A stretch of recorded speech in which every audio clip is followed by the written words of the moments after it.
আসসালামু আলাইকুম। আমি এই মুহূর্তে দাঁড়িয়ে আছি উত্তর ধামুরা সেন্টু হাওলাদারের বাড়ির একদম ঘাটলা বরাবর। আমার পিছনে একটি পুষ্কুনি দেখতে পাচ্ছেন। এখানে শত শত গজাল মাছ আছে। এই গজাল মাছটিকে কেহ ধরেও না, কেহ খায়ও না, কেউ মারারও চেষ্টা করে না। Shit shit shit. শাহজালাল মাজারের মরিতনি ওই সিলেটে ওই শাহজালাল মাজারের দিয়া 4টে গজাল মাছ পাইছে আইছে এইখানে আল্লাহ জানে আল্লাহর কুদরতে। তারপরে আমরা আবার অনেক সময় খাওয়ান কিনে দোকান দিয়া কিনে নিয়ে দেই খায় আমরা দেখি খেলা করে দেখি। ওই বলা যায় বলান দিলে গাডলায় আর ভৈর যে বলান দেয় কিছু খাবার লাগে তাই উনি মাছ ভাই গাডলায় বুঝছেন। উনি রুগী যে ওনার কাছে একটা বোবা লোক আইয়ে উনি ভালো হয়ে গেছে। বোবা কথা কইতে পারেন আমার মতো হিমশিম আমার হ্যাঁ বরিশাল বাড়ি 10-15 বছর আগে থেকে মানে স্বপ্নের মাধ্যমে তারা দেখাইছে নাকি এখানে এসে পরে সেই থেকে কাকায় মাছগুলো দেখাশোনা করে।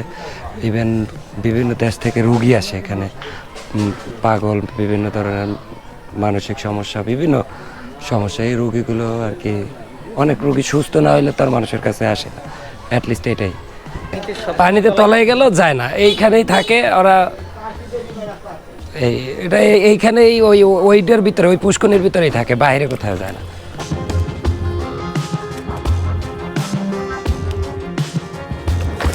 ভিডিও করতে এসে গজাল মাছের কামড় খেয়ে আমি রক্তাক্ত হব, এটা আসলে আমি কখনোই ভাবতে পারিনি।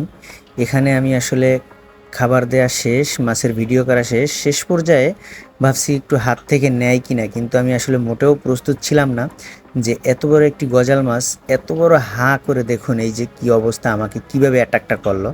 আমার একদম 2-3 আঙ্গুল একদম ভালো ধরনের ফ্র্যাকচার হয়েছে, ভালোভাবে আমি রক্তাক্ত হয়েছি আসলে।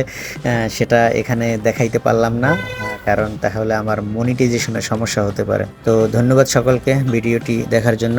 আর এই লোকেশনটি হলো উত্তর ধামুরা।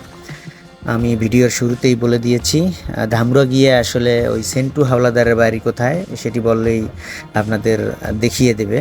যদি কেউ যেতে চান এখানে তাহলে যেতে পারেন। আর স্ক্রিনে দেওয়া নাম্বারটি হলো যে সেন্টু হাওলাদারের নাম্বার। যাবার আগে যদি তার সান্নিধ্য পেতে চান তাহলে যাবার আগে অবশ্যই তার সাথে কথা বলে যাবেন, কারণ তিনি সবসময় বাড়িতে থাকেন না। ধন্যবাদ আবারও, ভালো থাকবেন, আল্লাহ হাফেজ।